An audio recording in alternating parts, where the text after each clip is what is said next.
Today we're doing not one, not two, but three of the most underrated steaks that I think could put ribeye out of business.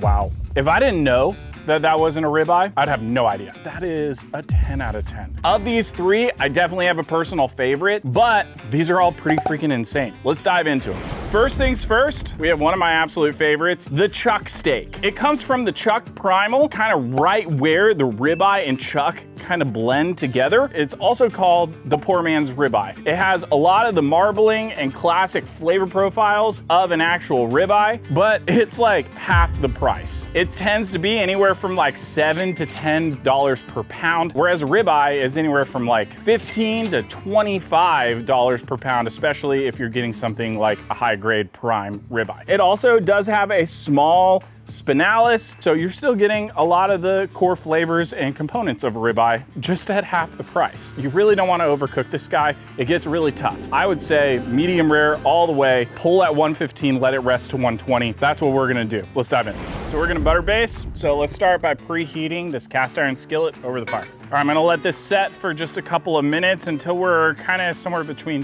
300 to 350. Let's set it and wait for like 2 minutes. We have our skillet. It's starting to kind of get some smoke coming off of it, so we're probably at a really good temperature. So we're at like 400, which is a little hotter than I would like it to be, but that's okay. So I'm gonna add in a little neutral oil right here. This is gonna increase the smoke point on the butter base. Butter burns really quickly, so adding in some higher smoke point oil is gonna be really essential. Let's sear. So we have our chuck steak. Let's add it on. All right, so we're searing because if I just add in a bunch of butter and all this stuff, it's just not gonna get the same crust as if we just sear the outside really quickly. So we're gonna sear both sides so that we get a really fantastic crust on it. The nice thing that we have is that this is a really thick steak, so don't be afraid to let it get a really good crust. I said earlier, we don't wanna overcook this guy. I think we have enough time to let it get a really good crust on one side at least. So then we flip it over and then we're gonna start adding in the butter and the other things. That way we don't overcook it, but it's also really ready to go and has a beautiful coloring on the outside. So honestly, I think one of my favorite things about a chuck steak is just how similar it looks to a ribeye. Truth is, at the end of the day, this entire video, ribeye beats all of these steaks. Not gonna pretend to think like these are better than a ribeye steak, but it can have a similar flavor profile to a ribeye, but it's also just half the price. A good chuck steak is really hard to beat, especially if you know how to cook it, and I think that butter basting it is a great way to do it. It looks like we're starting to get a good crust. So as you can see, some browning right there. So I think I'm gonna just flip this guy over and we're gonna start basting. I'm gonna push him all the way into the corner, and then we're gonna drop in a bunch of unsalted butter. When I say a bunch, I'm talking like, I mean, this is the reason why steakhouses are so amazing, is because they use a lot of butter. This is unsalted Irish butter. This is Kerrygold. I'm gonna drop in like 3, if not 4 tablespoons of butter. All right, so we're gonna let that melt really quick. And then we have our herbs. I'm gonna add in some rosemary sprigs, 2 is enough, and then 3 or 4 smashed garlic cloves. We have our butter fully melted. We're trying to keep it with that white foam. You can kind of see there's some darker foam over here. I'm trying to make sure that the butter doesn't turn that way. I'm gonna raise this up a little bit. That's gonna lower the temperature on the skillet itself. The butter should be infused with the herbs enough for the moment. I'm gonna place all the herbs on top of the steak right here, and then we start basting. And we're just gonna slowly baste this guy, keeping that beautiful like white, off-white foam going. And the butter and skillet are basically doing all the cooking from here. Get enough of an outside or a back on the steak so that the butter can come through, so it has a little bit of a gap back here so that it's actually dripping through and slowly cooking into the steak. I'm gonna check this guy, temp it out really quick. We're looking for that 120 internal. I have some corn. We're gonna roast this up, place it right onto the grill. Beautiful. Pull this guy off. All right, we're gonna let it rest. So we got the corn going. It's corn. Big lump of knobs. He's got the juice.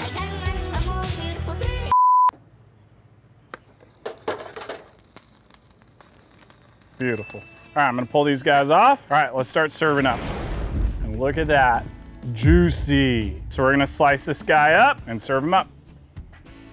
And then I have some jalapeno baked beans, and boom. Look at that. So we got our chuck steak, some jalapeno baked beans, and some grilled corn that we basted with a little bit of that butter that we basted the steak with. This is a simple, easy meal, super easy to make, really easy on the wallet. So this is such a classic American style dinner. Coloring's insane, has a great crust on the outside. Wow. If I didn't know that wasn't a ribeye, I'd have no idea. That is a 10 out of 10. So you can get this guy at pretty much any major grocery store and or butcher counter. Even get onto Instacart, type in a chuck steak, and you'll find the places that are selling them close to you so you know that they have them potentially available. All right, let's move on to the next one. Next, this guy almost looks like it could be a lower grade Wagyu because look at all that marbling. This is the Denver steak. So Denver comes from the chuck on the underblade and is surprisingly very tender right when you cut it. It is by far a very overlooked cut. It looks beautiful. It kind of looks a little bit more like a strip steak, but it has all of this intermuscular marbling. This guy can be anywhere from $8 to $12 per pound. So I'm gonna slide this guy in a little bit of oil and season him up with salt, pepper, garlic as well. Today, for the Denver cut, we're gonna be searing this guy on the grill over some hot coals, just classic grilling. I think it serves it really well and helps its flavor profile kind of stick out really, really well instead of doing it in some unique or interesting way. We're gonna serve this guy up though with some cilantro lime rice, some broccoli, and then I'm gonna make a fresh pico de gallo. I'm gonna grill it hot and fast over the coals, so let's get to it. Press it down. Click your tongs 3 times for good luck. Okay, so fun fact about Denver steaks. The name has absolutely nothing to do with Denver. The beef industry was trying to figure out fun ways to market more cheaper and affordable cuts that may not necessarily be known. So they started playing with marketing tactics with names like the Sierra steak or country style, and they landed on Denver because they thought it was wild and rugged, kind of just more unique and might be able to sell well. So it has nothing to do with the actual state of Colorado. It has more to do with just trying to sell good quality meat with cuts that nobody had ever heard of before. Have a beautiful crust here, but I'm gonna get that crosshatch pattern, give it a couple more seconds, be good to go. I mean, this guy is basically already done. This guy is looking good. Let's pull him off, let him rest. Okay, while the steak is resting, let's make this pico de gallo. I have some chopped up tomatoes. I have a half of a jalapeno. I have a quarter of a red onion. And then I probably have like 1.5, 2 tablespoons of cilantro. And then I have 2 limes. And then we're gonna use a little bit of salt, pepper, and garlic. So I'm gonna add this into our mason jar, the tomatoes first. Tomatoes. Potatoes. Smash them, boil them, stick them in pico de gallo. Then we have our jalapenos, red onion, and the cilantro. I'm gonna add just a little bit of salt, pepper, garlic, and then we juice. Mix this all together and you have a beautiful homemade pico de gallo. Add more lime juice if you want. I recommend making this ahead of time. The more it marinates, the better the flavor. Very similar to like chimichurri. Delicious. Let's slice this guy up. Okay, so to serve with this guy, I have some steamed broccoli. I have some beautiful rice pilaf. Look at that beautiful like bowl shape. And now we have our Denver steak. We have the pico de gallo. I'm gonna add that over the top of the steak and boom. Pico topped Denver steak with cilantro lime rice and some steamed broccoli. The Denver steak, super easy to cook, super straightforward. It honestly is super thick, so you end up having a lot of room for error when you're cooking it. Let's try it out. Get a little bit of that pico on there. Dude, that is so good. That is insane.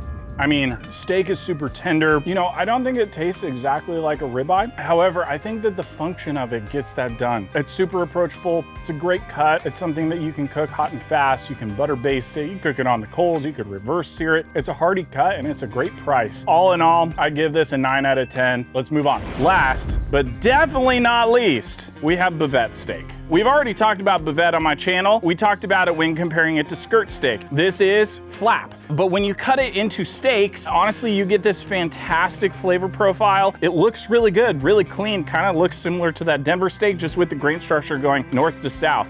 This comes from the sirloin, and it has a super interesting grain structure. The only big keys for this one is that you want to make sure that you're cutting it against the grain. It also is something that can be very similar to ribeye when you cook it like a steak. This guy is anywhere from $8 to $12 per pound. It really is a fantastic cut. You can make this into tacos. You can serve it up with a baked potato. But today I'm going to be cooking it right in the coals, because why not? Do you know what channel we're on? Cooking over fire.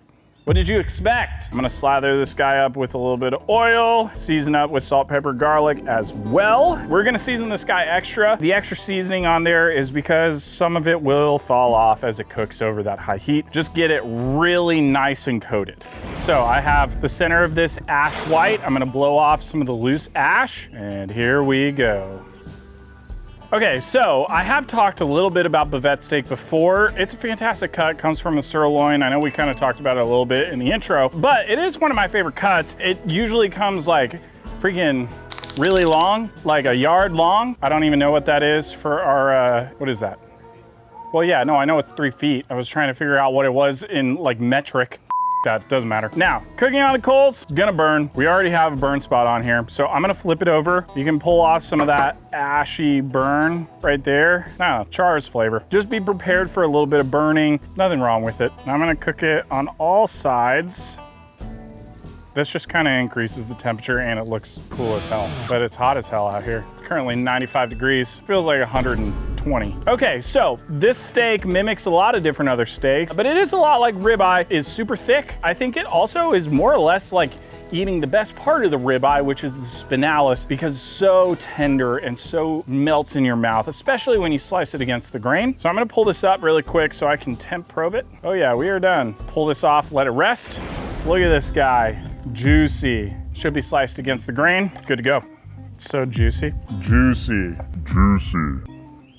It's very hot. Yeah, so I have some simple, classic air-fried, crinkle cut French fries. Got the steak, got some chimney. It's like Derek steak frites. Voila. Look at that, beautiful, easy. Cooked right on the coals for a little extra fun little flavor. Super easy, super simple. This is honestly another ribeye killer. Ribeye is fantastic. The best part about ribeye is the spinalis, and you have basically all spinalis with this one. Tender, simple, melts in your mouth. Let's try it out. That is so good. Simple, easy. It mimics the spinalis so well. That's one of the best parts of the steak itself. Paired up with some fries and chimichurri, I really don't think that this is something that you can beat. I think that this is fantastic. It's like 8 out of 10. It's something that you can easily make, and flap steak is readily available. So if I'm ranking them, I'm gonna say number 1, chuck steak, number 2, Denver steak, number 3, flap steak. So with that being said, make sure to go and get all my seasoning sauces, go and get a fire grill, you know the whole spiel. And as always, stay so freaking delicious. Cheers. Dude, that chuck was insane. Like I'm still thinking about that. That was really good. That was really good. Okay, bye.